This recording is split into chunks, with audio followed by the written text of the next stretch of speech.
Thanks, Katie. I'm going to back up and we'll get that opening again.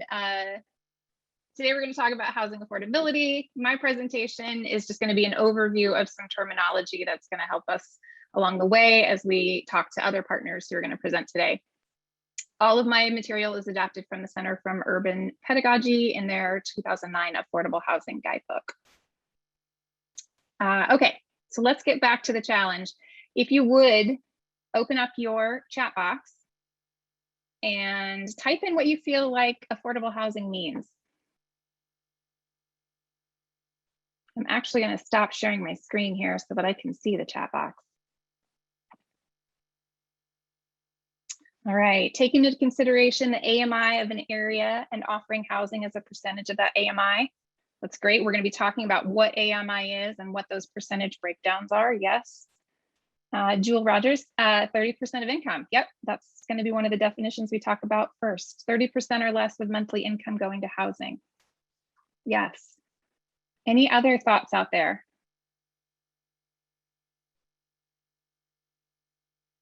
Kurt, you're very versed in this. You could give this presentation. Not paying more than 30% of their income on housing, which includes utilities, taxes, insurance, for mortgage or rent. Donnell agrees. All right, you guys have hit on most of the things that we're going to be talking about, but I'm going to go into those each in a little bit more depth. So let me share my screen here. For those of you, this might be new information. All right, are you back to seeing the presentation? Okay.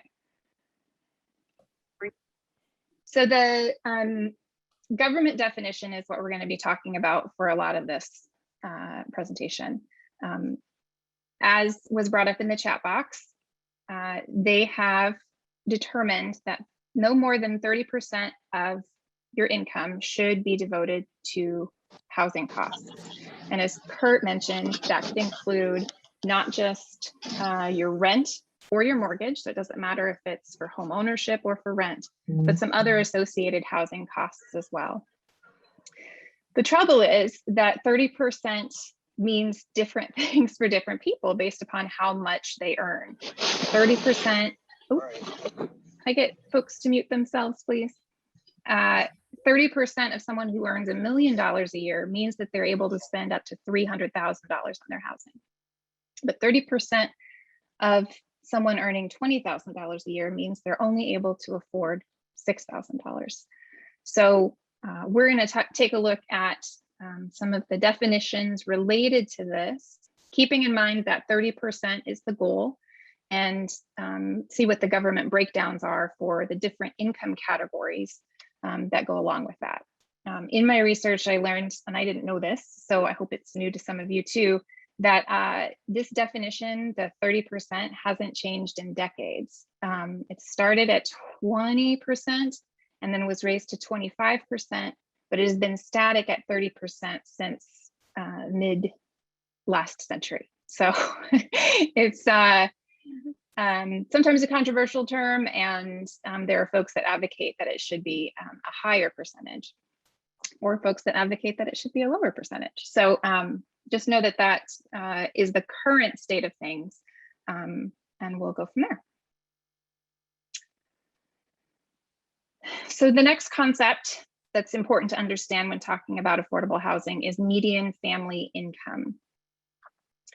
And median family income is different than the average income. It is the middle number. So if we look at a geographical area, we take all of the incomes and we pick the middle person, and that person or household's income is what is known as the median family income, the middle of the road. If you were to add up all of these numbers here in this example and divide by the total number of people, you would come up with a very different number. But this is the statistical way that the US government has determined that we calculate what an area's average is, even though it's not the way that we calculate averages when we're doing like an Excel spreadsheet. It's the median. They also, for the government's term, define households. And for households, they are referring to what some consider antiquated definitions of what a household is. They are looking for individuals who are related. So a father and a brother and a sister and a mother, typical family of 4 is what they have in mind when they think of median family income. They don't include households that are made up of non-related individuals like friends or some guy from Craigslist. Like to know, I did not come up with this graphic, but I love it so much that I had to include it. So not all households are families. Another common misstep is median family income and area median income. We use those interchangeably. I think a lot of it has to do with the comfort level of using the word family in there. But the AMI is, I think, the more common phrase that you'll hear folks in the Omaha area use when they're talking about affordable housing. So know that MFI and AMI are the same for us because they're looking at that median income. So let's look at a sample family. Again, the government's definition loves this family of 4, which is what they use as their standard to determine median family income.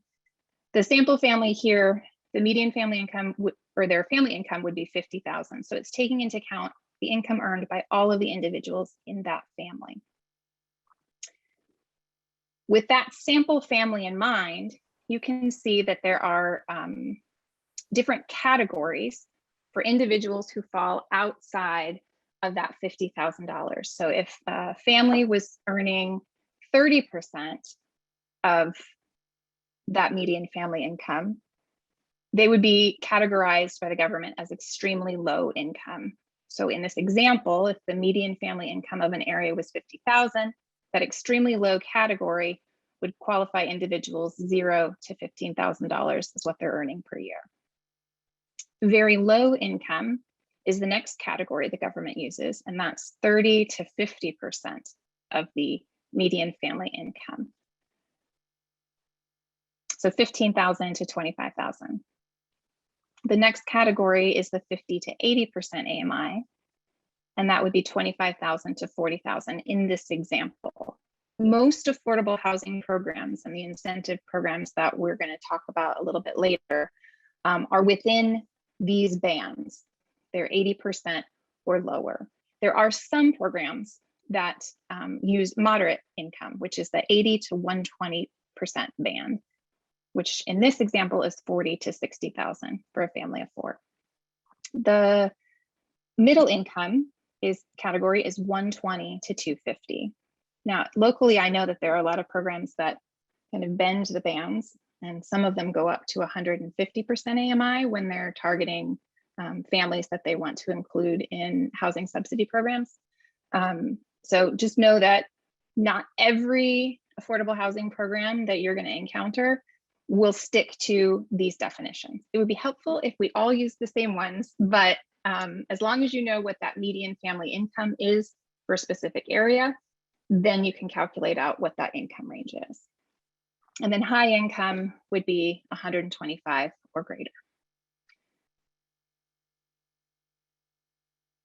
Median family incomes vary across the country, as you would expect. We know that it doesn't, the income levels of folks in Omaha are vastly different than the income levels of those in Anchorage, Alaska, or New York City, right? So what is the median family income for Omaha? Okay, this number may shock some of you. It shocked me. This is the 2021 median family income. Remember, this is for the government's calculation based on census data of the middle income, the family in the middle, a family of 4 in 2021 based on census data and census projections. So I'm going to stop sharing my screen here, and I'm going to take you to this HUD user portal where you can find a variety of median family incomes or area median incomes for whichever geography you are looking for. So let me stop that and share a different screen.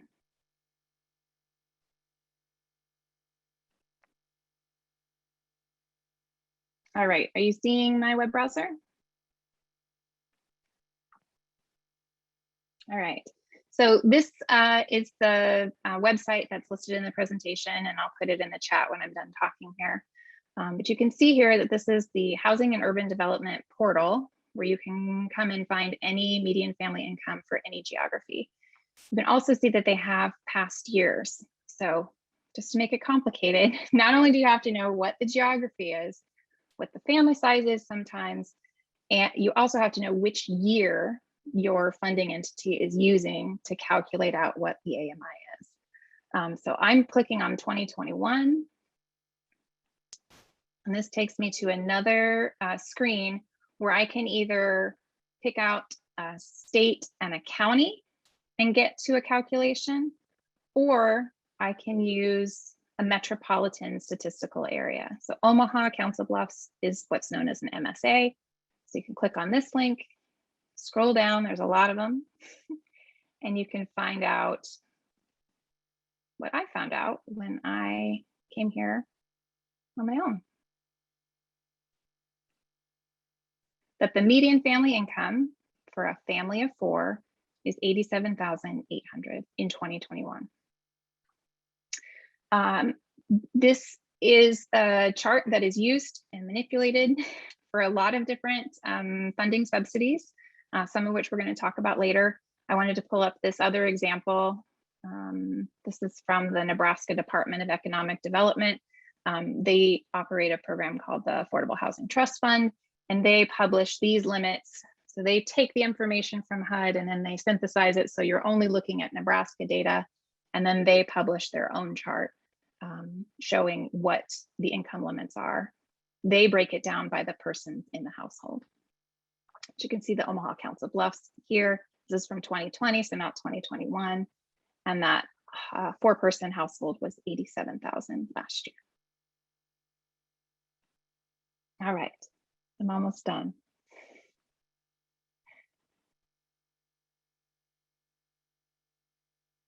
All right, so like I said, for 2021, the calculated MSA, or AMI, so many acronyms, our geography's median income was $87,800. So what does that mean when we look at those categories? So again, these are the category breakdowns that you most frequently see. And sometimes they have different names as well. I wanted you to be aware of that. These are the HUD definitions. So extremely low income, that 0 to 30%, roughly takes you to 26,000. Very low income, up to 50%, takes you to about 52,000. And low income takes you to 70,000. Again, for a family of 4. The 100% threshold is at 87.8. So moderate income, which is sometimes called workforce, is 70 to 105.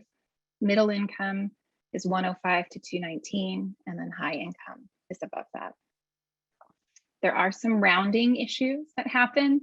HUD loves to round, and they round on averages. So I highly recommend, if you are using a funding source that has income restrictions on a property that you are building, that you get their definition, you get their chart, you understand which year they're using and what categories and what rounding mechanisms they are using to help you along your way. The last question I want to pose is making sure we understand that both of these concepts that we just talked about, the average median income and that 30% of a household's income, have to work in tandem for it to be truly affordable. So for example, if you're building a development and you're reserving some of the units in an apartment complex for a certain income threshold, you also want to take in mind about what the monthly rent is and whether that fits within that 30% band. So you might be excluding folks based on this. A moderate income family might not qualify because they earn more than 120% or 80% or whatever your threshold is. And a low income family might not qualify for that house because they definitely earn under that income threshold, but the 30% that they would be paying, or the monthly rent that they would be paying, exceeds the 30% of their monthly income. So that was a lot. I hope that it made sense. I saw Meredith nodding along. That made me feel better. Thanks, Meredith. Those are just some of the definitions. I hope that some of those terms make a little bit more sense to you now. I know we're going to talk about housing subsidies in Meredith's program. What I do want to just state is that some of the government subsidies that are out there for affordable housing go directly to the developer to create affordable housing units. But a lot of the programs that are out there support direct assistance to families. So as you're looking at different mechanisms to make your project viable, make sure that you are taking into consideration both of these options. So while it might not be money in your pocket, it might make your units more affordable to more families. All right. Are there any questions before I stop talking and turn it over to Meredith?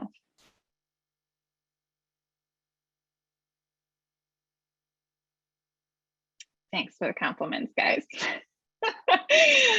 I'm working on it. I'm trying to get better. All right. I am gladly going to turn it over to Meredith from Porch Investments to talk about a recent study that she was involved in, and like I said, some of those subsidies and what Front Porch Investments is hoping to do to increase affordable housing in Omaha. Thanks, Angela. I am also going to share my screen here. That was really helpful, and it made me think of something I didn't include in my presentation.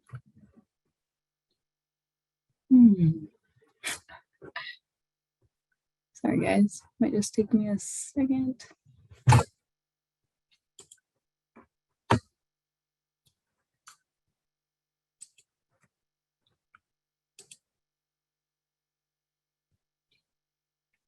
Nope. Okay, sorry about that. This is the wrong one. I'm having a hard time finding my... Maybe talk amongst yourselves in the chat for a moment. Let's see here.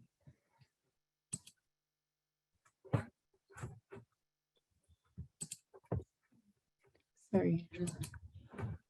There's been a request for me to put that HUD link in the chat, and I will do that. And like always, especially since this program is recorded, so we can send it out to more developers. I'll send an email at the end of the day that has all of the links and the presentations that were given here to all of you, so that you can have access to those. Angela, can you see my screen now?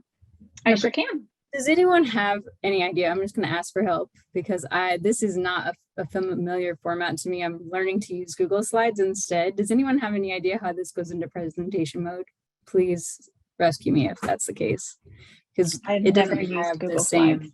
Okay, I just thought I'd ask if anyone else knows. If not, can you see the screen okay? Is this going to work for everybody? Yeah, I think it'll work great. Perfect. Oh, this is Kurt. I thought I saw him come off mute. I'm like, if you have an idea, share it. Well, I would just say. Oh, go ahead.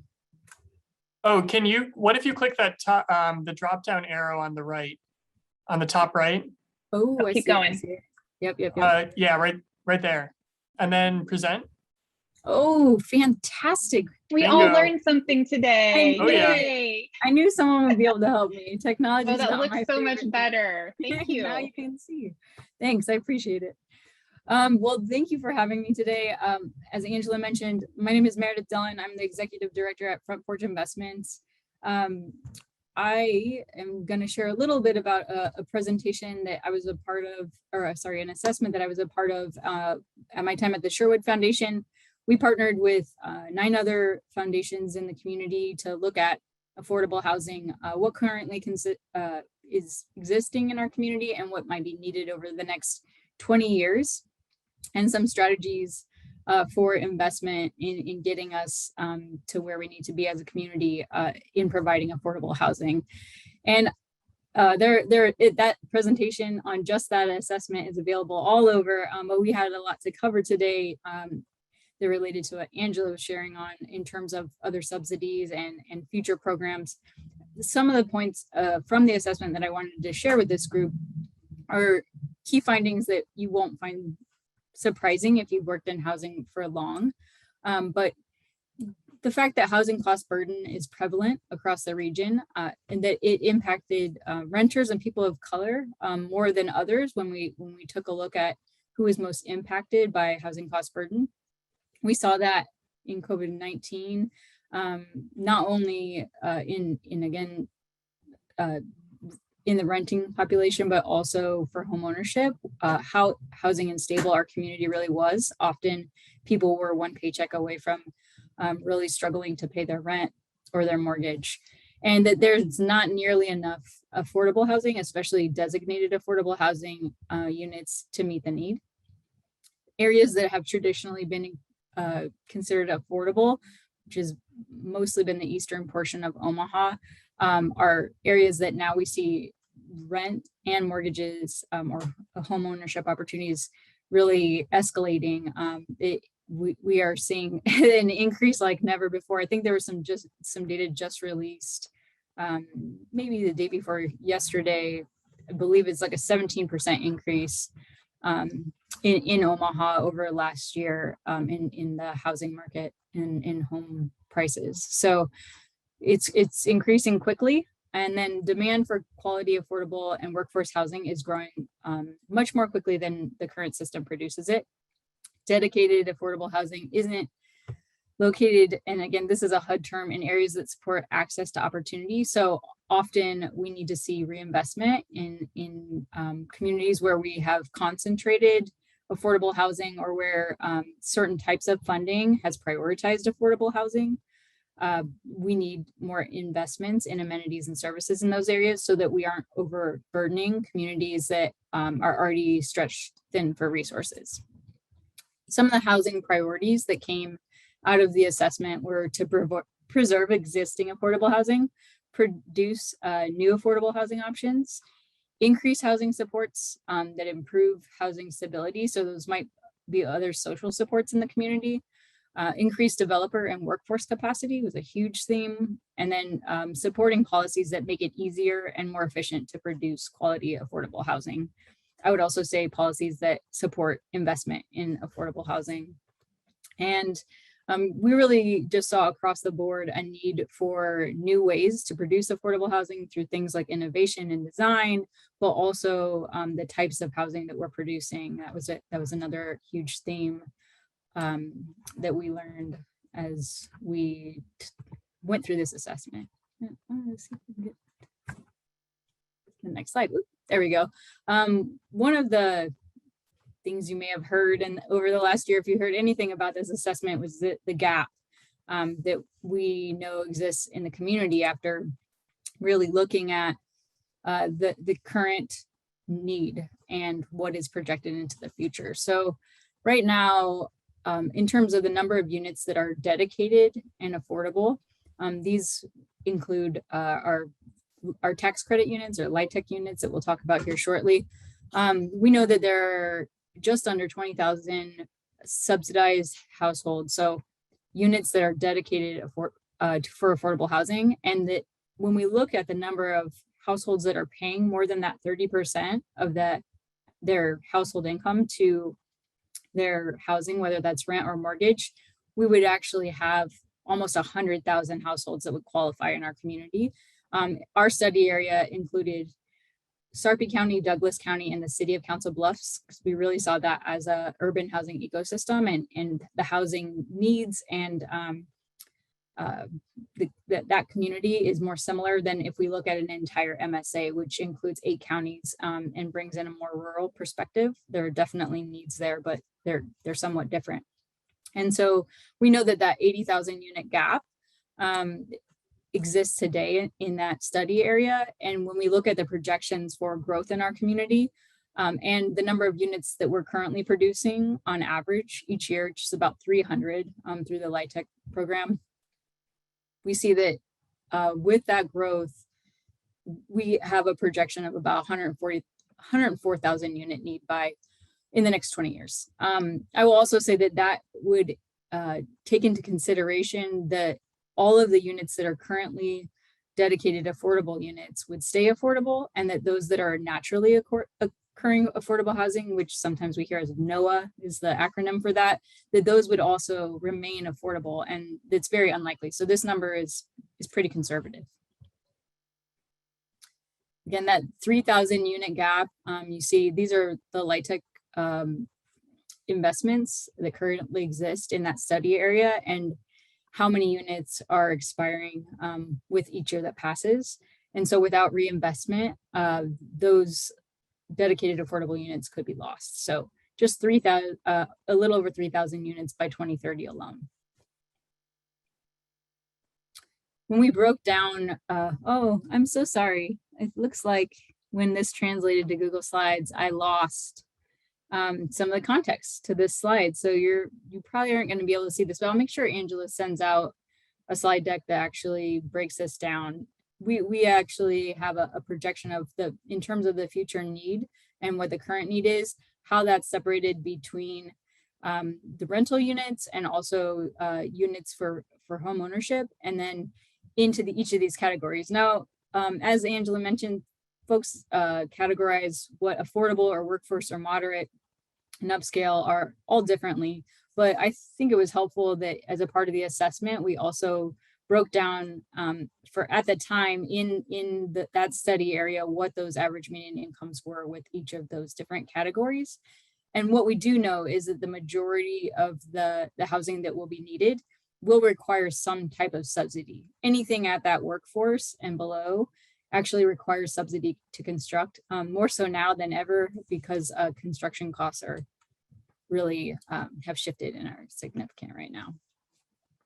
Okay, so this is some new information that we've been diving into. So after the assessment, we began to work on the implementation of some strategies that I'll cover later in this slide deck. But we wanted to make sure we understand the programs that currently exist, the types of funding that currently exists, and how, again, investment going forward can be very strategic. And so I'll do my best to cover information about these programs. I will tell you there are other people on the call who could definitely speak in more depth and might be able to answer any questions you have on these programs in a way that is more thorough than I could.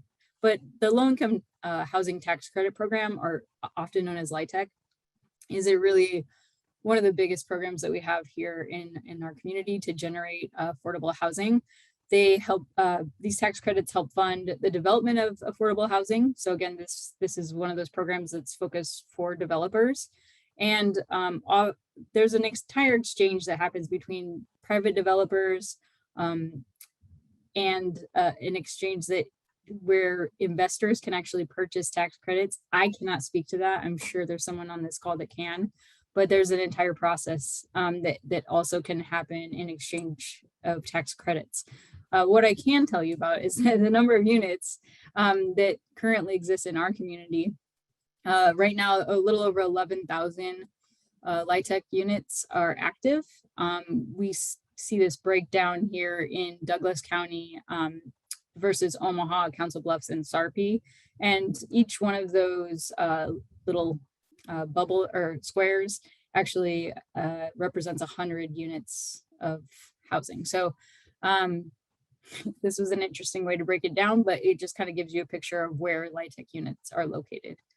Who qualifies? So depending on the community and the program that you actually are applying to, you might have a restriction of 60% of the average median income, or 50 or 40 or even 30, depending on the program and the community that you're actually applying for.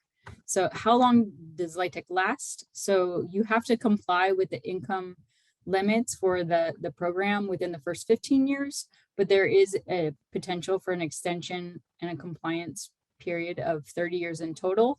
And then there's a whole process that exists after that, where there's an option to put those put that project or those units up for sale on the market, or actually reinvest in the affordability of those units. Again, not maybe a thing that I can speak to as well as others, but I can try to answer some questions on that. It's one of the ways that we feel like investing in continuing to keep units affordable is important. And then right now, the status, again, we see that there's a huge need for more LIHTC funding. This is a key to affordable housing production. Zoning, available land costs can make it really difficult to make these numbers work, even for nonprofit developers. And it's sometimes difficult because of the restrictions about income in certain areas to make sure that these projects are done near job centers or in places where, again, we see a higher opportunity according to HUD. The next program we're going to take a look at is public housing. And so when we think about, do we lose the Nebraska Housing Trust Fund? Sorry, here we go. Sorry about that. The Nebraska Affordable Housing Trust Fund, often known as NAF, it is a resource, again, to help with the supply and improve the quality of affordable housing in Nebraska. It aims to serve some of the lowest individuals for the longest period of time. And the funds are available and distributed through a variety of programs, and the applicants submit during a period of application to the DED. Annually, I don't have the numbers on how many units are actually created through this program yet. It's something that, again, we're still working on. But annually, the DED distributes $10.3 million across the state to support affordable housing for households that earn under 120% of the average median income. Eligible projects, it could be homeowner rehabilitation, it could be for a home buyer, so constructed, acquired, and rehabilitated, or rental housing that is constructed, acquired, and or rehabilitated. And who can apply? Eligible applicants include local governments, nonprofits, public housing authorities. Often they partner with some type of for-profit developer, builders, lenders, human service providers, and or state or federal agencies. So the next program, we're looking at public housing. Most of us are familiar with public housing. It was kind of how affordable housing started in our country. And what's interesting is that there actually has been a federal moratorium on the construction of new public housing units since 1974. Mostly because we learned that wasn't the way things were being constructed were not the best thing for folks, for people in general, and for communities. In Omaha and Council Bluffs, there are 4 different housing authorities. So there's the Omaha Housing Authority, there's the Douglas County Housing Authority, then we have Council Bluffs, and then also Sarpy County has a housing authority. So in our study area, there are 4 different entities, and households have to be at incomes below 80% AMI. HUD requires that at least 40% of the families that are admitted each year have 30% or below of the average median income. And nearly 75% of all households that utilize public housing in Omaha belong to a group that doesn't identify as white in our community. So how long does it last? They're permanently affordable. Public housing is an invaluable community resource, and thankfully we're also finding ways to do this in housing types that are better for our community as a whole. So in Omaha, there are HUD programs like Choice Neighborhoods. In the Highlander neighborhood, we have the Choice Implementations Grant right now that is a $25 million investment in North Omaha that is helping to replace public housing units with mixed income housing. And in South Omaha, we have a Canopy South in conjunction with the Omaha Housing Authority working on Southside Terrace and creating a plan to replace those units with mixed income housing across a community as well. So there's also programs like RAD that are replacement units for public housing as we lose units. So there are a lot of different programs that are starting to address that need. Project-based Section 8 housing. This is what often people know as like the voucher program. These are landlords that are dedicated to receiving vouchers provided through public housing to tenants. So we have landlords that are willing to accept those vouchers. And in Omaha and Council Bluffs, there are over 2,700 units that have project-based Section 8 vouchers. This is a breakdown in Douglas County, or just the city of Omaha, Council Bluffs, and then Sarpy County. And then who qualifies? Households that are Oh, go ahead. Spark Zoom call. Oh, Oh, sorry. Households that have incomes at or below 80% of the average median income. And again, it could be an apartment or it could just be a unit. How long does it last? The housing authority enters into agreements or contracts with these owners. And so it depends on the contract that's entered into. And then there's also some processes of making sure that the units are up to inspection and things like that that are worked out that can affect the length of the unit or the length of the agreement. And that status, what I will say is that we are desperately looking for new landlords all the time for this program to accept vouchers. We often have a list of persons in need that's much greater than the list of landlords that are willing. And Match has recently launched an amazing program. If you don't know about it, that is a property management and landlord engagement program. It's incredible. It incentivizes landlords and provides a safety net for landlords that are willing to receive vouchers and also home or house folks that have traditionally been more difficult to house, who might have an eviction on their record or something else that has made it challenging for them in the past to have stable housing. And so I'm really excited to see the launch of that program. And if you haven't heard about it, Sarah Bartolome is leading that effort. And definitely, if you're a landlord, get in touch. It's incredible, and it provides incentives for landlords that are willing to do that. And we're excited about it. So then we have tenant-based Section 8 housing. And again, these are vouchers which cover the portion of someone's rent, and the landlords, or sorry, families use these vouchers. It covers a portion of their rent, and then it's with landlords in the private rental market. In exchange, the landlords receive the rent and payments from the housing authority. And I might have gotten those switched. So again, pardon me, because this is the first time I've done this presentation. I did get that messed up last time. That's okay. I was going to say that the difference is the project-based is a specific construction, and then the tenant-based can move wherever the family wants to go. But it's essentially the same concept. Yes. So the project-based is kind of our replacement for public housing. And then this one is the landlord program that I was talking about earlier. My apologies, guys. I'll keep moving here. We're just gonna keep rolling. So you can see there's actually over 10,000 of those vouchers in the community right now. And the breakdown here, who qualifies, the households have to be at 50% or less of the AMI for these vouchers. And families can keep their vouchers until they are above whatever their income restriction is. So it actually helps them cover the remainder of rent.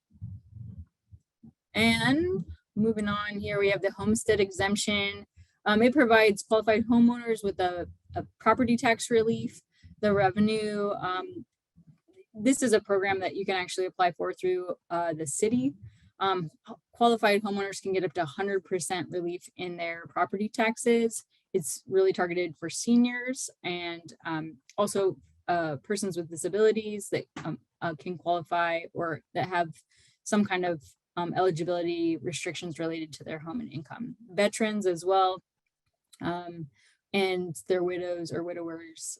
The maximum exempt amount is the taxable value of the home. So either $40,000 or 100% of the county's average assessed value, depending on which is greater. So how long does it last? The income, sorry, let me double check, sorry. So loss of the homestead exemption for 1 year, and then you have to continue to fill out an application for this one. So again, this is all new information that we're trying to collect on different programs that actually currently support affordable housing. But the work that we've been moving forward on from the assessment were strategies that were identified in the assessment. And I will make sure after I'm done here to include a link to the assessment, which is on the Omaha Community Foundation's website after I'm finished. And you can check this out and you can read more in depth about the strategies and case studies that we looked at to help form these strategies. But really, these are the 5 takeaways from the assessment that after speaking with stakeholders and community members and working with consultants, they said, yeah, Omaha is ready for these things. The current ecosystem of housing is ready for these things. And this is the work that Front Porch Investments, which we just launched in August of this year at the Omaha Community Foundation, is really working to tackle. And so we looked at a preservation fund, development fund, greenlining fund, working on supporting right to tenant council, and then that policy change, all those things which were focused on the priorities that were identified as part of the solution to having more affordable housing and addressing that gap in our community. As we spoke with developers, some of the important, I think, takeaways when we've been discussing the Development and Preservation Fund is that soft financing is needed, that there's a need for to close the gap for new affordable and also preservation projects. So there's still a gap in the capital stack unless folks have a ton of equity or a lot of cash essentially in their pockets that they're bringing to the table. And that makes it a challenge for new developers often to come to the table and be able to provide affordable housing when they want to. And so that's one of the goals of our Development and Preservation Fund, is to be able to address some of that gap in the capital stack. Pre-development capital is needed, as we've talked with, again, developers and both for-profit and nonprofit, that it's really necessary that there's funding available for that, because traditional lending isn't providing enough, or it's often not available depending on the equity that someone's bringing to the table. The rental registration that took place this last couple of years and all the conversation around code enforcement has created more interest in renovation and rehab, but there aren't resources, enough resources at least available for that. And then a streamlined source of funds would be really motivating for folks that already have naturally occurring affordable housing to continue to keep their properties, number one, in a quality state for families and individuals to live in, but also to be able to keep those units affordable in a market that is skyrocketing. So this is a lot of information. Again, I'll have Angela share this with all of you, and I'm not going to go through this, but we're trying to lay out the different programs that currently exist and how Front Porch Investments Development and Preservation Fund, which are now one fund, can cover some of these areas that we discussed, right? Those different average median incomes, and looking at deeply affordable and affordable housing, and then that workforce housing, and which pieces of the puzzle. You also see Sparks Capital Loan Fund down here, but there's different resources in the community, and one of the things that Front Porch is hoping to be able to help with and support is a conversation about what exists, where are the gaps, and how can we help fill in some of those gaps so we can continue to provide more housing. The Greenlining Fund is meant to be a source for investment in formerly redlined communities. It's going to take us more time to get this fund up and rolling, and we don't anticipate launching it until most likely the end of 2022, because it's a really important piece in this process is really engaging communities on what it is they need and want, and how they want to see investment happen in their communities. I won't go into the discussion on redlining, but as any of you, or most of you may know, that the results of redlining in Omaha continue today, and it's really important for us to reinvest intentionally and thoughtfully in communities to make sure that there is access to amenities and services. And you can see that these were some of the takeaways from developers and nonprofits that we spoke to about the need for more options for mixed income and moderate income home buying opportunities in formerly redlined areas. That, again, that valuation gap is a huge issue and needing to address that. The need for home equity loans. So you could live in a home that might value in one area of town at $130,000, and in a different area of town, the exact same home, if you placed it there, would value at $350,000.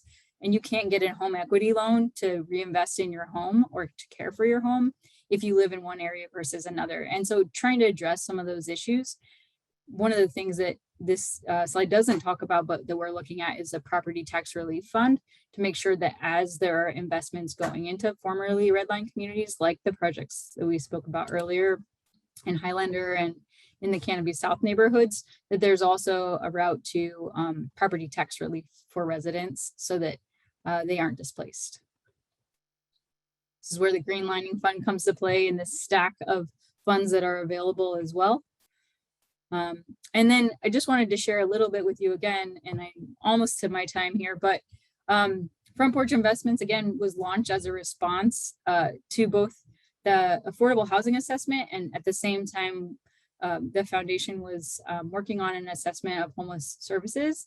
And to the surface rose in both of those assessments the need for a coordinated effort to address these issues, collaborative grant making across different foundations and in public-private partnership, as well as leadership, somebody to get up every day and do this work, and make sure that we are following through on what we learned in the assessment and in strategic investment in the community. And so Naomi Hadaway and I were crazy enough to volunteer for this job. And we are now at the Omaha Community Foundation. We're actually really excited and just launched Front Porch Investments. And I share with you our vision and our mission.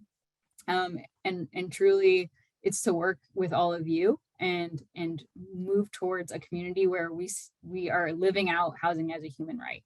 That we believe that, again, we're a community where people look out for their neighbor, and that means that we're a place where we can all help to ensure that a family has a home so that they can do all the other things they need to do to thrive in their community and be their best parent or student or citizen or whoever they want to be. And the housing is key to all of those things. So we're really excited to work on public-private partnerships and leveraging investments, and in collaborative work with groups like Spark and others of you here on the call. And this is who we serve, which a lot of you are, I think, a part of that, some part of this community. So looking forward to working with all of you in the future. I'll also drop my email in the chat because I just realized it's not on this slide. And as well as a link to that assessment. We look forward to any questions that you might have, and again, working with you in the future. I hope this was helpful, and thank you for being patient with new information that I'm rolling out as well. So I'm in the same seat as Angela today. That was great, Meredith. Thanks so much. Like I said in the chat, we've had a lot of conversations happening. I'm going to try and address some of it here. But all of the information that you're getting today, the presentations, the links, the things that have been mentioned, you put some plugs in for some deep dives that we've already done. So thankfully we have those recorded, one on LIHTC and one on redlining. We'll add those to the follow-up email that's going to be sent out tonight. So Meredith, please send me the presentation and stop sharing. There we go. And I did want to take a minute just to address some comments that are happening in the chat about those tenant-based vouchers. There's a question about the capping on the rent for non-voucher units. So I don't know if Laura and Donnell, if you guys want to talk about that. Donnell, I know you have some experience using those vouchers, but I believe the amount that is subsidied is based on the fair market rent, which is another HUD defined thing that's based by geography. What is a fair market rent for any geographical area? And it's also the family's size and makeup. If you're using the project-based vouchers, where it's subsidizing a specific development, there are some income or some limits on what you can use for the max rent in that development. So there are just some nuances between those two projects. We don't have time to go into each of those today. Maybe we could do a further deep dive just on vouchers in 2022. If you guys are interested in that, that would be a great learning experience for me. Donnell and Laura, did you want to clarify anything before we move on? I just wanted to say quickly with the comments, there are 2 or 3 different questions, because it is so easy to mix up project-based and tenant-based vouchers. Yes. I do it all the time too. But they both have a maximum rent that's based on HUD's fair market rent. In theory, it should not limit you on the rent you're charging if it's not an income restricted or a market rate unit. It's supposed to be based on the market. But if you have what they would consider like more luxury apartments or something, then it may not be eligible. In Nebraska, you do not have to accept vouchers either. I find that unfortunate. Hopefully we can get that changed over time. But for right now, yeah, there you go, Meredith. There's another, put it on your list, another. But the tenant-based vouchers, you would generally not build your project assuming you're going to have tenants with tenant-based vouchers, unless you've already built a relationship with the housing authority. You've kind of done it over and over, which I think is what Danell has done with a lot of his properties. So it is doable. Great. That's all. Donald, did you have anything in here that you wanted to Yeah, add? and I would just say, if you think about it in this way, tenant-based vouchers is based solely on the tenant's information, not your projects or what you do. Project-based is the projects you're working on and what you're doing. That's the easiest way to kind of define it. That tenant-based voucher is, it's the size of the family, the makeup of the children of the family. Can they share bedrooms? Can they not? And then that all gets determined by that algorithm based on fair market rents and value.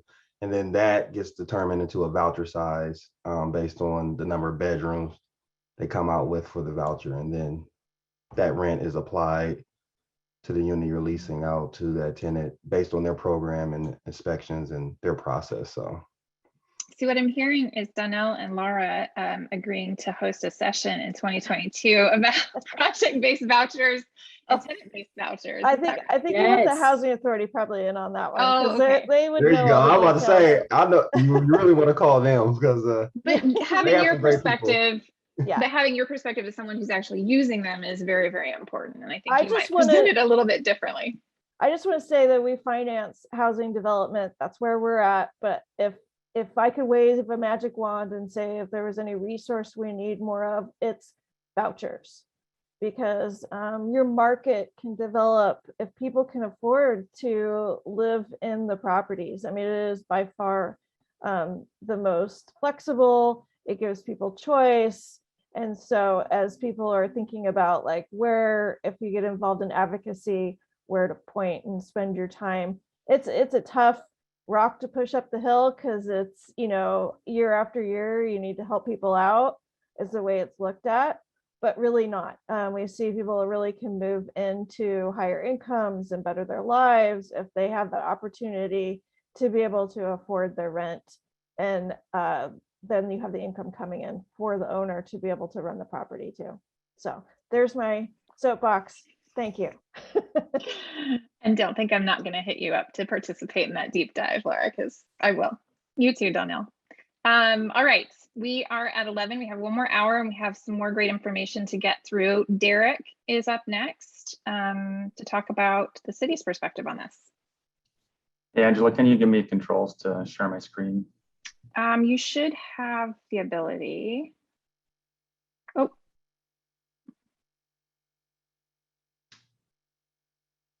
Can you try it again?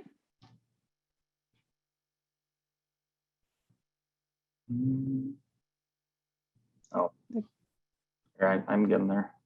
Okay. Can everyone see that? Yes. Yes, okay. So good morning, everyone. I'm Derek Miller with the City of Omaha Planning Department. I'm the Long Range Planning Manager for the department. Today I'm talking about our state affordable housing report. For those of you that don't know, a couple new requirements came down from the state on affordable housing. One thing that, and it came from LB 866 that was approved last year. So the two requirements that cities over 20,000 have to provide is every other year we have to provide an affordable housing report. And then by the end of next year, cities of Lincoln and Omaha will have to have a housing action plan, affordable housing action plan. I'll talk more about that later, but just going into the housing report itself and really what it was all about. It was a compromise. The bill that was approved by the governor or signed by the governor, approved by the unicameral, was a compromise early on in discussions with the bills that were introduced. They in fact wanted to abolish single family zoning. And I don't know if you're following what other communities are doing around land use policy and land use regulations, but city of Minneapolis is very progressive. They're on the leading edge of their land use policy. And recently they approved a new comprehensive plan and new regulations to implement that plan. And basically 3 units or less are allowed anywhere in the community. And that's very different than what we've done historically in communities in the United States. It's really been more of single family is the majority that's allowed in our jurisdictions, and everything else had to go up to higher intensity levels of zoning, which is less and less. The primary zoning designation is for single family zoning in the US. And so what Minneapolis and Charlotte did is basically make it by right that anyone can build or rehab a unit into, or a single family unit into up to 3 units. I'm not sure where Charlotte is on this, but I think they're similar, anywhere from 3 or 4 units. But so that was what the senators were trying to do last year, was change the landscape in Nebraska, which I was kind of shocked to see. I didn't, this is again, very progressive to basically get rid of single family zoning. So the compromise came down to each of these communities, including Omaha, has to provide a report to the state every other year, and then a housing action plan. So this morning I'm talking about the report that we actually submitted to the state back in June.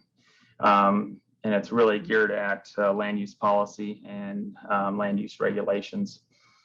So the first requirement is just talks, and it was very vague, unfortunately, and I think that's how most of our bills are written, but basically wanted us to talk about how we regulate residential properties. So we kind of guessed here and there what they wanted, and we think we got what they wanted. But for those of you that aren't too familiar with zoning, it basically is based on intensity of the residential zoning. So in Omaha, we have R1 through R8, R1 being the most, is the least dense, and then R8 allowing the most units. And of course, R8 is few and far between in Omaha, and the majority of our zoning in Omaha is R4.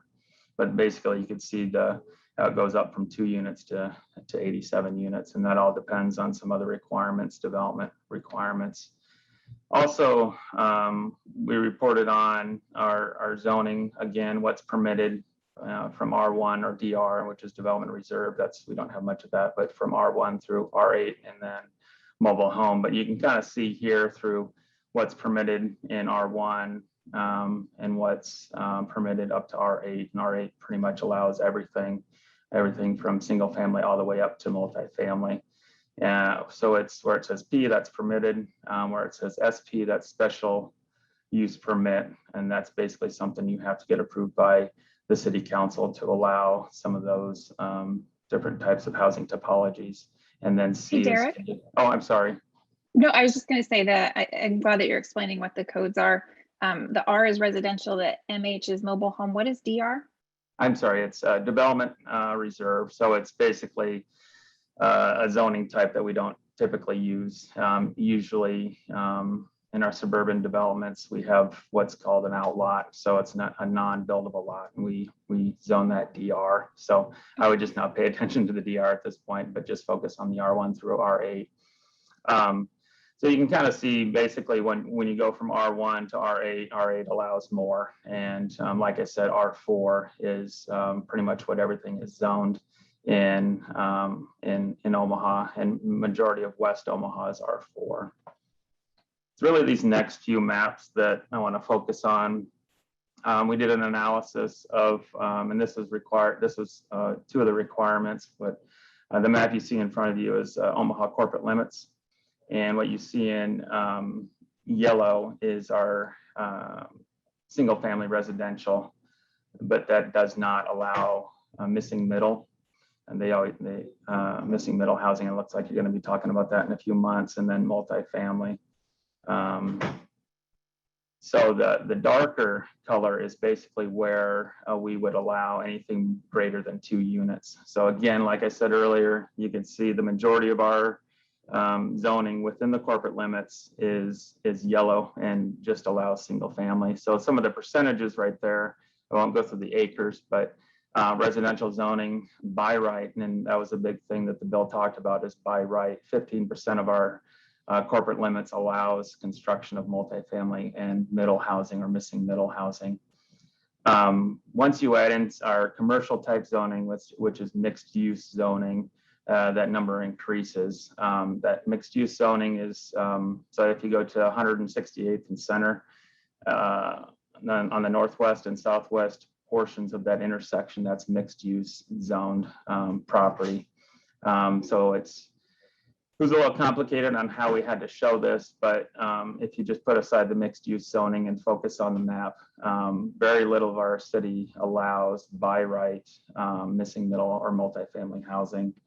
And to take that a step above, the next requirement, I don't know why they just didn't include these together, but when you add in our jurisdiction, our ETJ or extraterritorial zoning jurisdiction, which is basically 3 miles, we have oversight of our corporate limits, obviously, but then by state law, we're allowed to have oversight over 3 miles from our corporate limits.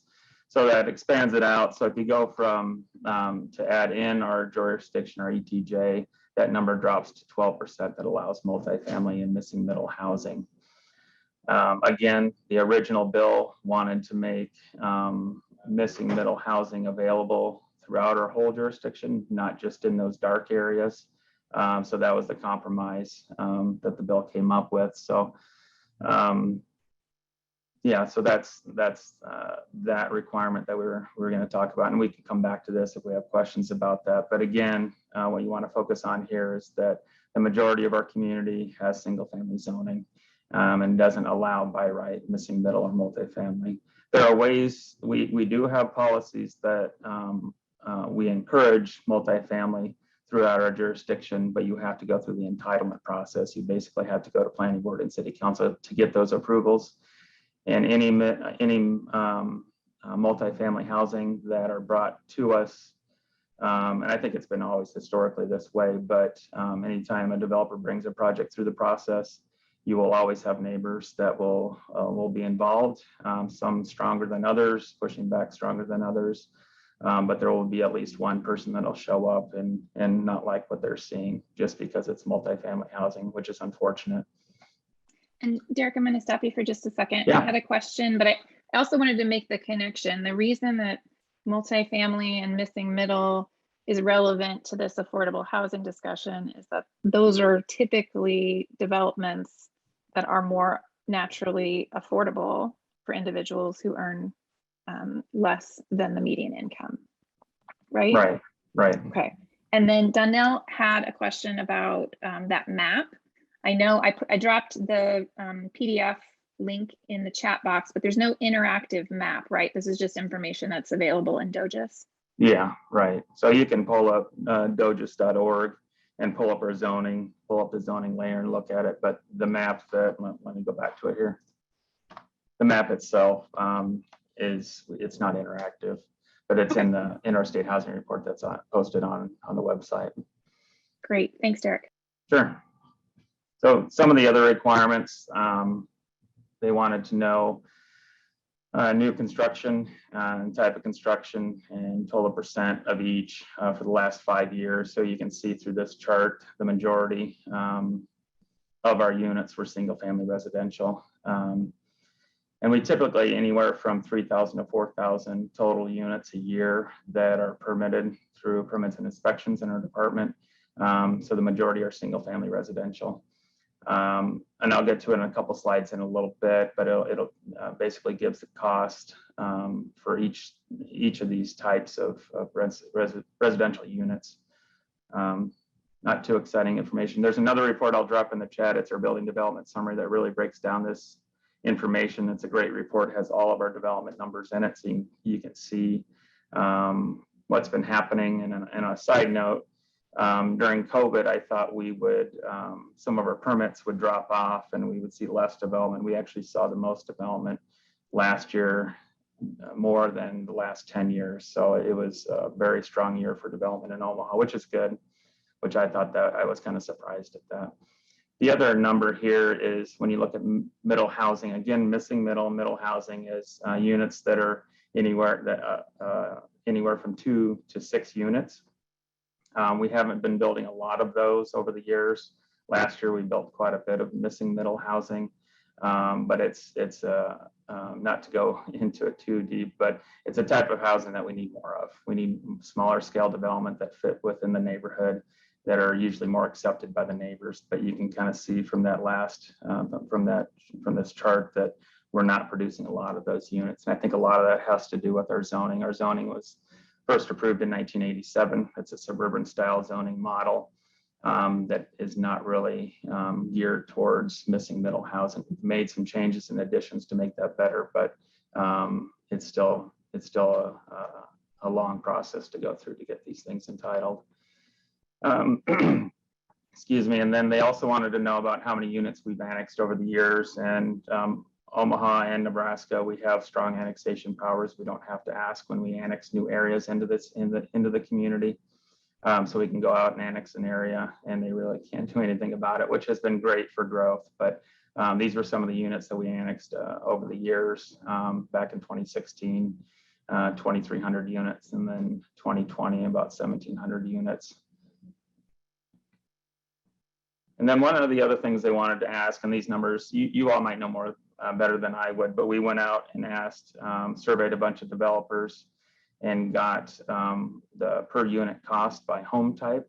And that first one is a little misleading. That's what our cost when we build homes, when the city of Omaha builds homes, that doesn't include the land value. So that number I know is low of 227,000. Really, when you get in West Omaha, where we don't build homes, where your for-profit single family home builders are building, it's anywhere from 260 to 310. I believe that higher number is probably the low number now. It's probably 310,000 for single family. Then on the multifamily, with 100 or more units, 160,000. And then townhomes, that's per unit, per door. And then townhomes, it's 240,000. And again, a lot of this depends on your environment you're building in. If you're building more in an urban area, prices will go up just because of land assembly, land value, and then just site, how much site you have to work with and how constrained the site is. Some of the other questions that the bill wanted us to answer is density incentives and how often we've used them. I talked about our zoning code being more suburban in nature. One thing that we created, and it's pretty complex, but it's a planned unit redevelopment overlay tool. So it allows us to take a development through the process that's better fitting within the neighborhood, relaxes a lot of our zoning regulations, and gets through the process. One thing it does require is higher level of urban design, higher level of materials, so that'll add cost to it. But it's been a really great tool. It's been in use for about 7 years now. We've had about 50 PURs approved. Again, you have to go through the process, get it approved by planning board and city council, but it has produced some really great projects. And again, the main thing, the simplest way to say it is, it allows you to relax a lot of the onerous zoning regulations that from setbacks to height requirements to parking. Parking is a big thing that costs money to provide additional parking in what's required of our code. Last year, we approved TOD, which is transit-oriented development along the Dodge corridor. That is very similar to the PUR. Again, both the PUR and the TOD development is what's called a form-based code. It's more on focusing on form rather than the use and the operations of that typical land use. So it's really, it gives you an envelope that you can work within, get more units than you could with our existing code. And really what it's about is creating a walkable, more urban environment. If you have any questions about either the PUR or TOD, I can talk about those in greater depth. And could talk about it for hours if you wanted to, but I don't think you want to hear me talk about form-based code for hours. A couple of the other things that we can skip the walkable residential neighborhood zoning that hasn't been used since it's approved. It was trying to encourage a different type of suburban development. And then we do, since 1980, have allowed density bonuses. You can add additional units if a certain percentage of your project is affordable. That's never been used. I'm not sure why, but maybe because it's just so onerous, but this is one of the other requirements they wanted to report on. Some of the other incentives in Omaha, we've utilized TIF or tax increment financing for quite a while. It's only allowed in certain areas in the community, basically east of 72nd Street, but they wanted a breakdown of TIF projects approved in the previous year, so in 2020. So the majority of our projects utilizing TIF were housing. And someone asked me, we had to present to the Urban Affairs Committee for the unicameral back in July, or actually back in August. And out of these 975 housing units, just a small portion were affordable that were approved last year. This year, we're seeing more TIF applications for affordable housing, which is great. We don't have a requirement that you provide affordable housing to get TIF approved. One caveat on that, recently, I think it was last year, where the state allowed extremely blighted areas, which allows 20-year clock. So right now with TIF, you have 15 years to go through the process for your project to utilize TIF. That clock was extended to 20 years for extremely blighted areas. So it gives you more time and actually would provide the project more funding depending on where you are. And I think one of the requirements for those extremely blighted areas would be to add the affordable housing requirement. I think City of Lincoln is actually exploring that right now. They're a little ahead of us. But this is just, they want to know about our incentives, our financial incentives that we use. And we've already talked about Light Tech as well. So some of our projects utilize TIF and Light Tech at the same time. They also wanted demographics, and I won't go through all of this, but they wanted a demographics section, and that's all in the report. And some of the last things was they wanted us to report on market trends. I took Meredith's housing assessment and utilized a lot of that information. So thanks for that. It's a great report. So go ahead and get out there and read that. So we utilized a lot of the information from that housing assessment and put that in the report as well. So finally, talked about earlier, we will be developing an affordable housing action plan. We've never had a overarching or a holistic housing plan for the city. We mostly focused on our federal dollars and how to spend those, and somewhat on the land use policy and regulations. So starting early next year, we'll start to develop a housing action plan, and that'll be complete by October and approved by December. We actually just received all the proposals today, so I'm excited to take a look at that. And a lot of it'll talk quite a bit about your regular affordable housing things, but we'll get, I think the bill requires us to get into land use policy and how we're going to change land use policy regulations to allow more affordable housing. It will be, we'll have a public engagement process with that. It won't be developed in a vacuum. And we'll probably do a few public meetings, quite a few focus groups. So stay tuned. We'll get information out there to let you know if you want to get involved in that. So that was really quick. I'm happy to answer any questions that you may have. It's very complex. I do apologize. Oh, thanks, Derek. I remember when you sent me the final version of this, and I just thought, wow, this is such a great resource for the developers and the Developer Academy. So I know it was probably onerous to put together, but I think it will get used and it'll get used by the folks in this room and the folks that we work with through the Developer Academy. Looks like there's a question from Kurt. Kurt, do you want to just unmute yourself and have a conversation with Derek? Yeah, sure. I can do that. So, hey, at the end of Meredith's presentation, one of her bullet points, she had noted that housing is a right. What's the position of planning leadership or departmental leadership or elected officials on that topic? Would they say housing is a right or privilege?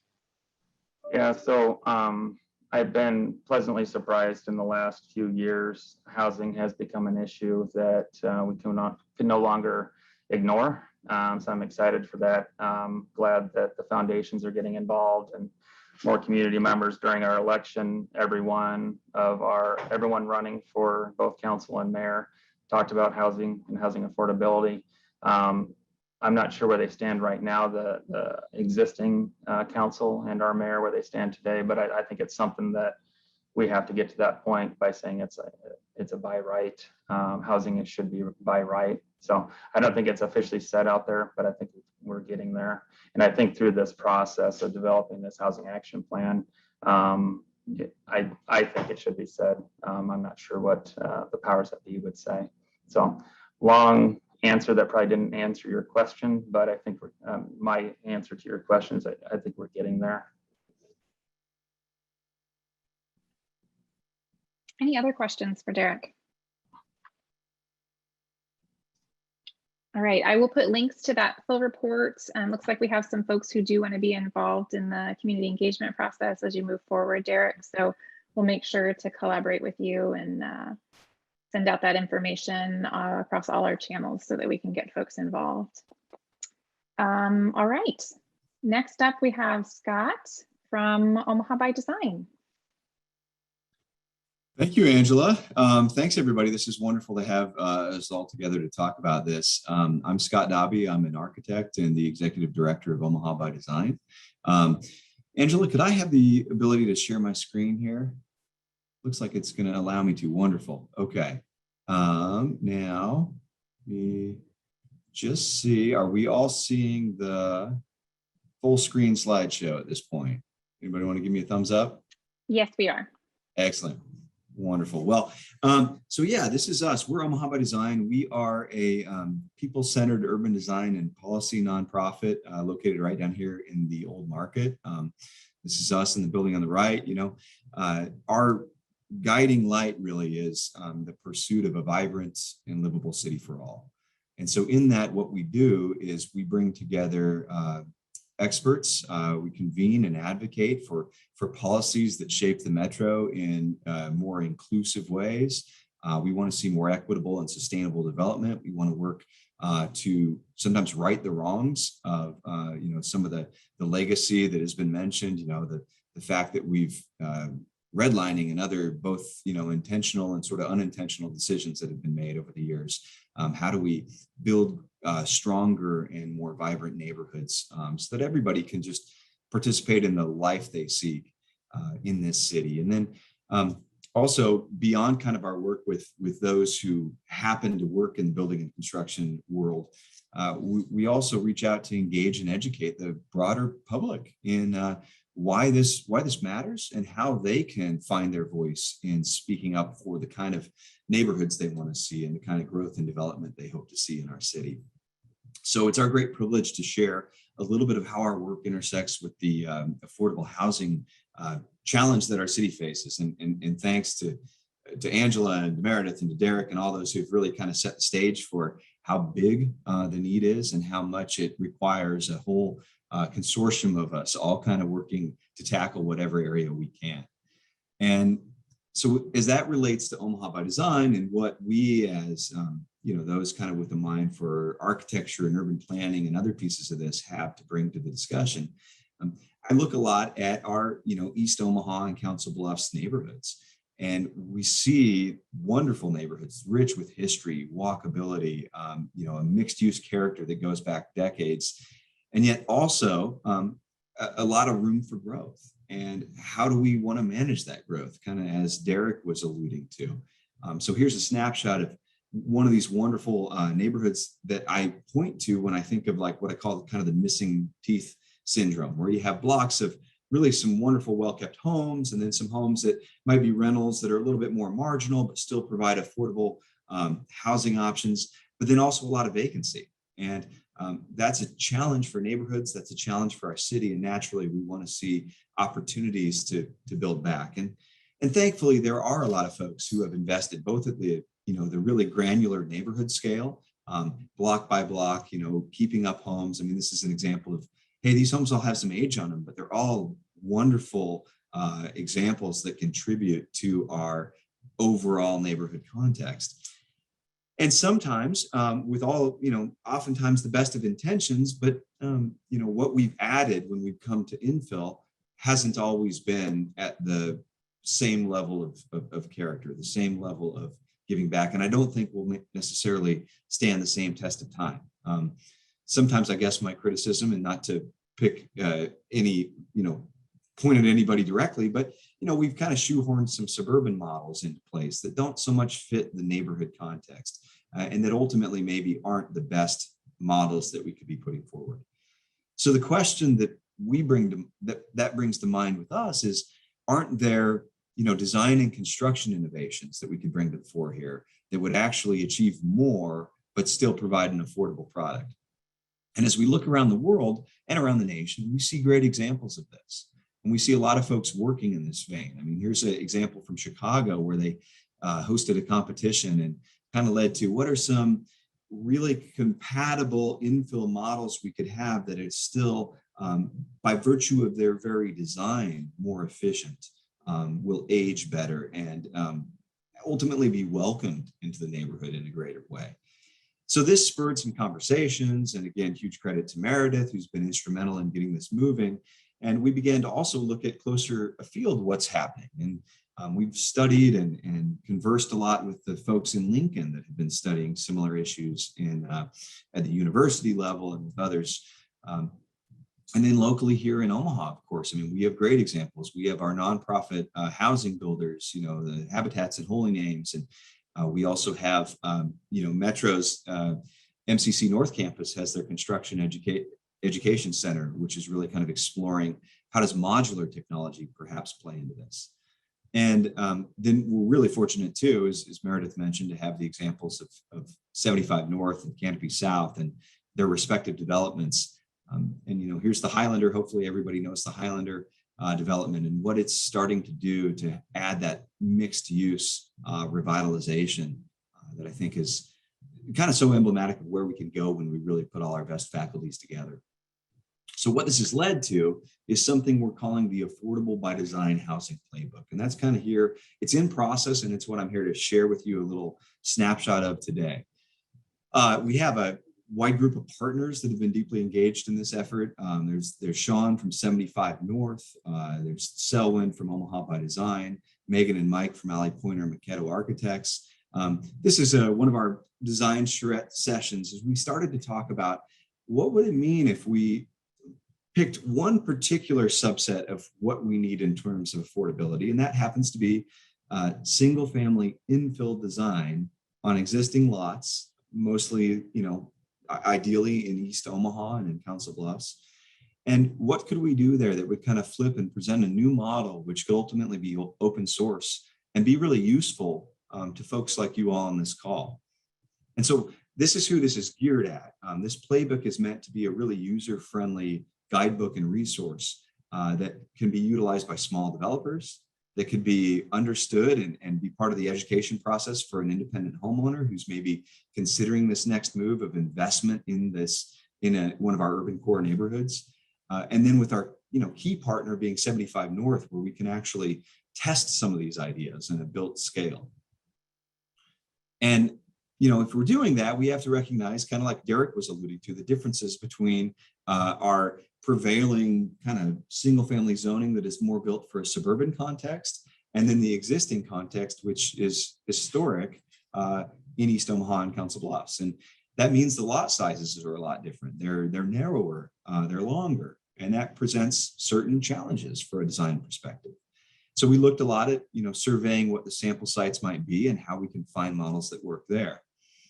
And then, we enter as Omaha by Design, our purview is kind of to really work with the entire metro. We know that as we go into neighborhoods, we're not the expert. The experts are there on the ground. And so it's a core value of ours that we brought in, a lot of neighborhood stakeholders to walk us through this process and to really get a feel from them for what they saw. And in that, we were really fortunate to have the time of NIFA, and we had Omaha 100 and FAST, and we spoke with a realtor who does a ton of work in the area. So thanks to Angel Starks for stepping up like that. And it helped us to actually survey residents about what their desires might be, and prospective home buyers as well.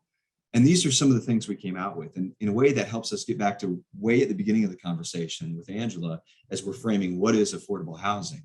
And we think of affordable housing in a way, the opportunities here is to get the most out of every space, to be really efficient in our design in that sort of highest level, so that we're doing more with less.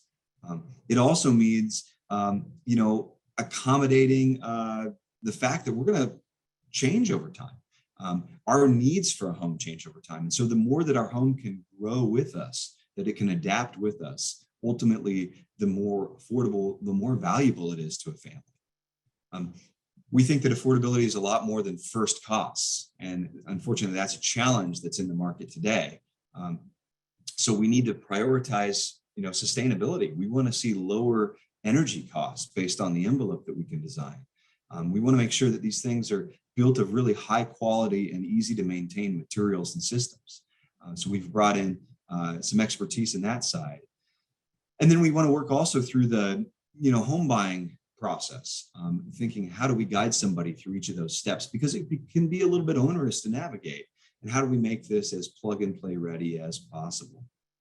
So as we do that, we've kind of come to a general program based on the feedback we received. And it is, again, tuned to the context of Nebraska and what we come to expect, and also to things like family sizes and cultural preferences. And, it prioritizes things like, to have enough space for the family. Basements are something that, although they're not standard across the nation, they are something we've been conditioned to expect. And so we're exploring both options with basements and without, to perhaps see what the affordability difference is there. And then really important is that indoor-outdoor connection. The front porches, the pieces like that make these such a welcome piece to our neighborhoods. And what it'll mean is that in this first chapter of the Affordable by Design Housing Playbook, we'll have 3 models that come out. And they're set for different lot sizes and different site conditions. So in some cases, you have a lot that slopes away. That may provide opportunities for a walkout basement. In some cases, it's kind of the opposite. And maybe it's more of a 2-story that could even be built into the side of a hill. And then again, we would like to explore the option of a flat site, what that means both on a savings perspective, and also how that helps to facilitate more, universal design access, ADA, and the ability to age in place without stairs and other encumbrances. And so again, with all great thanks to, this comes together so much because of the partnerships we have, and right at the forefront there is 75 North. Hopefully you're all really familiar with the work at the Highlander, and really our test bed for these first models is these lots between the North Freeway and then, as we work back to the main of that development on 30th Street. And between Burdett and Parker, there are now zoned a number of single family housing lots. You see those here kind of highlighted in blue, and also kind of our sample sites. And again, it's fortunate in a way that we're choosing one of the more challenging conditions to test these on. We're not going for the easy low hanging fruit. And so each of these sites has significant slope. They also have really dynamic views to the east. You can see all the way to Council Bluffs. It's phenomenal. But from a construction and design standpoint, there's challenges inherent. And what this has led us to, if my slide will advance, there it is a basic concept which tries to be very cutting edge, but maybe not bleeding edge.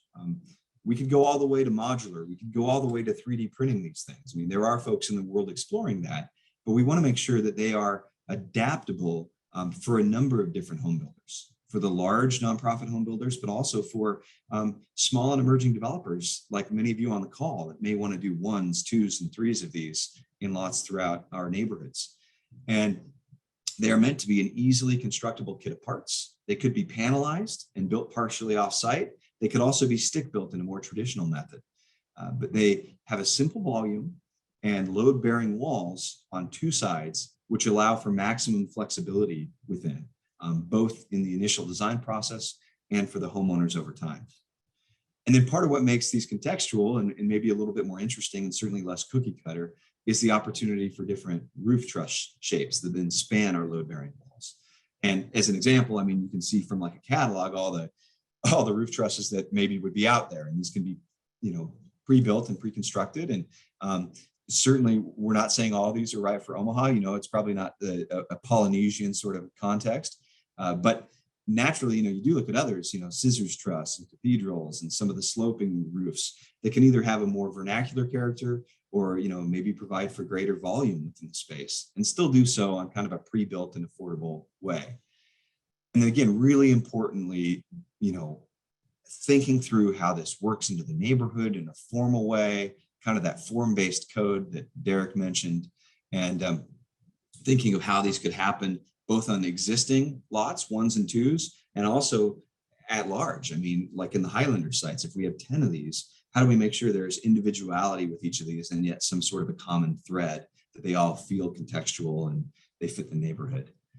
So what it's led us to is some initial test fits, and some of you on the call have seen and kind of helped us evolve these. Looking at just one of these kind of at the broad level, this is our walkout basement model. And it has a number of options built into it, which would be customizable based on the needs of the particular homeowner or based on your own pro forma or understandings of the market. And a few of the general concepts which run through and which really kind of help us it's that designing efficiency into it is these service space spines. The idea of where are our stairs and our laundry units and closets and things like that. There's a consolidation there. Similarly, there's a consolidation of like the plumbed areas, the wet areas, and the HVAC. I mean, can we have a consolidated core so that we minimize, plumbing and HVAC runs? We simplify service. We maybe even have, units which can be pre-constructed off-site, which are kind of the brains, all the complicated components that you might need from a building system standpoint that can be brought onto the site.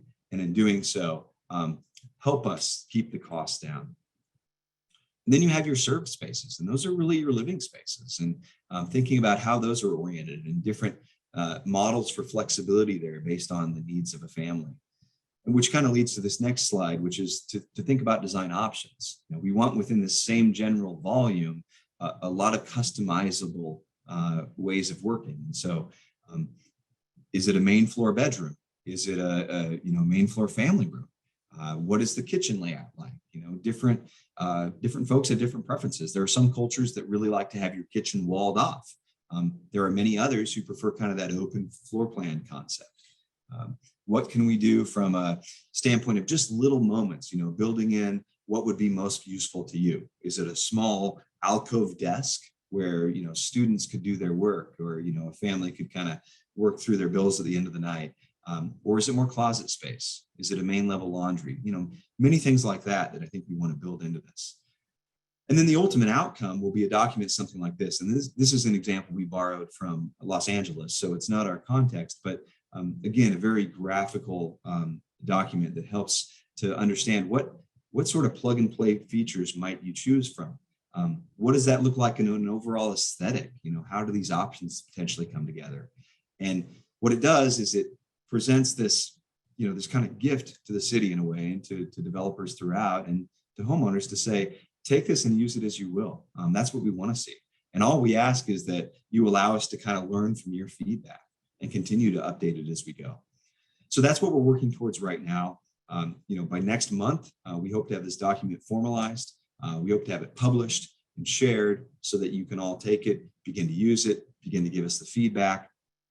And then ideally, with some success here, not only will we build as many as 10 of these units at the Highlander next year, and however many we can partner with you all to see constructed, but we might move into with of course funding, if it materializes, to move forward kind of into the next chapter, that missing middle side of things, to start thinking about the duplexes, the triplexes, the row houses and such.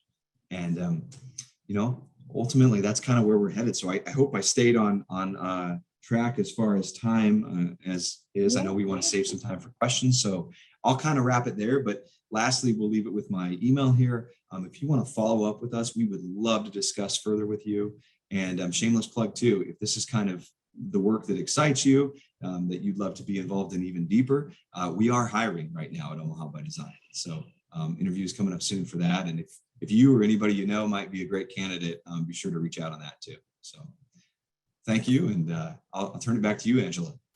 Thanks, Scott. I think you even answered the question. I think that was burning in everybody's mind as you were showing us those pictures, which is, when is this going to be available to us? I think we have a lot of folks here on the call and those who are going to be seeing this by recording who are going to be inundating you with emails.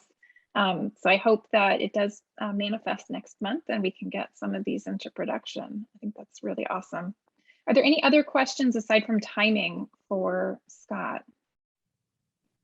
Feel free to unmute yourself or drop a question in the chat. So Scott, this is Sonia. Thank you for the presentation, everybody. This is great.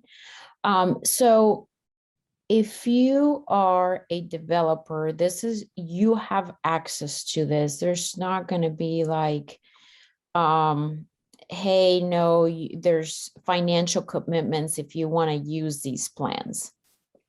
That's correct, Sonia. Thank you. Yeah, open source is our plan here. So anybody take them using. Now, granted, there's still work to be done in site adaptation. These are not stamped drawings, ready to exactly have a permit, but they are far along conceptual drawings, which hopefully save a lot of that early thought and can be useful to you all. Super excited. Thank you. Mm-hmm. Do you have like a timeline for those future iterations kind of penciled out, what you're hoping for like duplexes or quadplexes just sometime next year? Well, honestly, Angela, it's funding dependent. We've got some grants in applications for that right now. But if those materialize, we're going to roll right into it. And so the moment this single family chapter goes out, then I think we just continue to broaden this team that we're using for the input and move right into the missing middle side. That's very exciting too. Angela, can I ask a question too? Sure. Scott, I know that part of the impetus for all of creating the affordable housing playbook was actually Manny Cook at Spark had seen this model somewhere else and getting the plans pre-approved by the planning department. Is there anything folks on this call can do to help support also moving that process along, or any of the again, construction design phase? Is there anything else that we could all do to support you in that? Because I think that's also a crucial part in making these accessible to folks and making it more affordable. It is. And thanks for the question, Meredith, and totally for the shout out to Manny too, because there's been a lot of folks that really brought together this idea, and he and frankly you, although I know you don't want to take the credit, are key to that effort. And yes, we've had great conversations with the planning department, though it won't be probably something that is termed totally pre-approved, there's sensitivity there. It's a very familiar piece, and it's playing by the rules as much as it can, but we want to continue to push that model to be as just simple and streamlined as possible. And one of those follow-on ideas could be something like a pattern design zoning, which says that, if we could kind of take it to the next step, these things could be models which are sort of pre-approved by the neighborhood, and that requires a little bit further neighborhood input, but saying, we welcome this, and because we welcome this, there's a streamlined process at permitting that you can roll through. Otherwise, design, you may notice I didn't mention cost. We are currently pricing these and trying to get a best feel for what they're going to end up, but we were very intentional about not trying to set the target price first, but instead to design it right, to do it the best we could, to iterate wherever we could, and then to start to drill out cost from there. So I think based on our different models, we're going to see a range of costs, and again, a range of sizes ultimately.